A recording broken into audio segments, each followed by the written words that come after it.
Welcome back to Daily Driven Alpha. Look, today we're giving you a little bit of an update on where we've been so far as the exciting job of removing the old internal sound deadening material. I've left a couple of old bits here just to talk to. So what you can see is we've used a dry process. We've scraped it out. We've just used, as you can see underneath the vehicle here, where we're working currently, we're just using some putty knives and different scrapers that suit different applications. But really, what we've done is got in underneath, scraped and removed some of this material. And the great thing about removing it, you can see the nature of it, right? It's old, it's fibrous, it's brittle, and when you peel it off, you'll notice here, as you can see, there wasn't even adhesion here from some of this material. You've got this old black bituminized material, and all of this stuff is breaking down, right? So, you know, as you can see underneath, it comes off pretty easily. So we encourage you to remove it. Now, another reason to remove it is you get to have a look at the condition of the panels underneath. You're looking for any rust, you're looking for any issues, places to always look in these cars. Look at the tunnel, look at the joins here. Is there any damage, deformation? We've come across it in the past where there have been gaps in here and the car's obviously been involved in an incident and it hasn't been repaired well, and it's been hidden by sound deadening and other material. This has still got the original sealant, as you can see in it. Absolutely straight, absolutely original, lovely. You can also see it here, a little bit of the original. Now we're going to leave that there. All this stuff here we'll clean off. We've done it in the wheel wells. Just use an open weave nylon scrubbing pad with some kerosene and scrub into it, let it sit for a bit. It'll dissolve this bitumized material, and then hose it off or wipe it off with rags, hot soapy water. Take it all off and it'll clean up nicely. You can see that the interior of this car has been preserved really well, and I guess we're fortunate here in Australia, especially in Queensland. While we have got a tropical climate, especially during summer, the rest of the year is pretty dry, and these cars don't get attacked by salt from the roads, or in some other countries, you know, the winters can be extremely harsh and the vehicles stay wet for long periods of time. Here they dry out, a bit like some of the cars from California or from South Africa. Now we've also gone into areas like the wheel well, and you can see here's an example of where we've scraped it and used the open weave pad with kerosene, washed it off, and it comes up really nicely, nice and clean. Look at that, all those original spot welds. You get to have a look at how the car came out of the factory, really nice.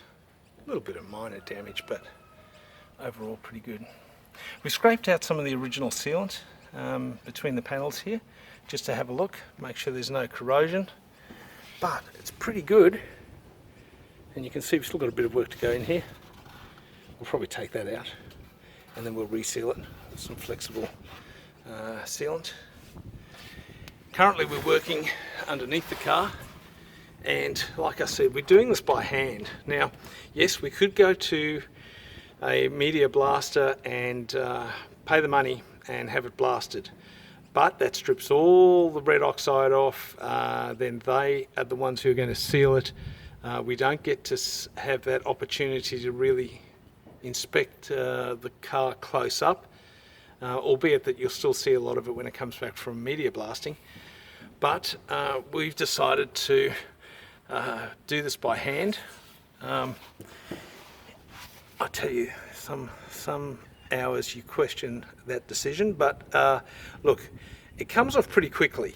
And I guess we're fortunate here because in Australia it's been pretty, like I said, hot and dry, and a lot of this material has flaked off with some scraping fairly fast. You can see the wheel well here. We'll wash that down with kerosene as well, and that'll come up a treat.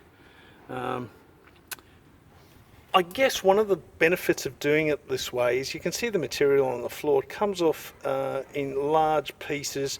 It's dry, and it's easy to vacuum up and dispose of.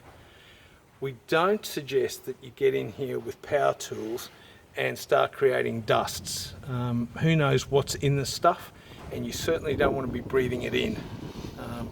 Bear in mind, a lot of these vehicles had asbestos containing materials in their brake pads and whatever, and may be unlikely that it's still lurking about in some of the stuff, but in this bitumized material they could have used asbestos, so be very mindful of your health when you're dealing with these cars. Right, so that's our little journey at the moment, and I guess it's one of those jobs that needs to be done, and you need to do it properly. And then what we'll do is we'll fill this all in with modern sound deadener after we've epoxy primed it and cleaned it up, and then the carpets etc. will go in, but it'll come up a treat. We're really happy with this little car. Really straight, great condition. Quite a surprise for us actually, based on what we saw when we first got it. You know, the roof was covered in, the paint was all flaking off, and it looked like it was covered in rust, but in actual fact there was just surface rust. And the previous owner was going to bust this car up for parts, probably even chop it up. And I'm so glad we've been able to rescue this little car and bring it back onto the road for you know, future owners, future generations to enjoy. They're such pretty little cars. So that's it. That's our journey at the moment, and I know it's not the most exciting one, removing sound deadener, but hopefully that's inspired a few people and helped a few people if they're doing something similar. If you like these videos, please like them, subscribe, share them with friends, and keep watching us as we continue on this little journey with this coupe, and stay tuned for some updates. Thanks for watching.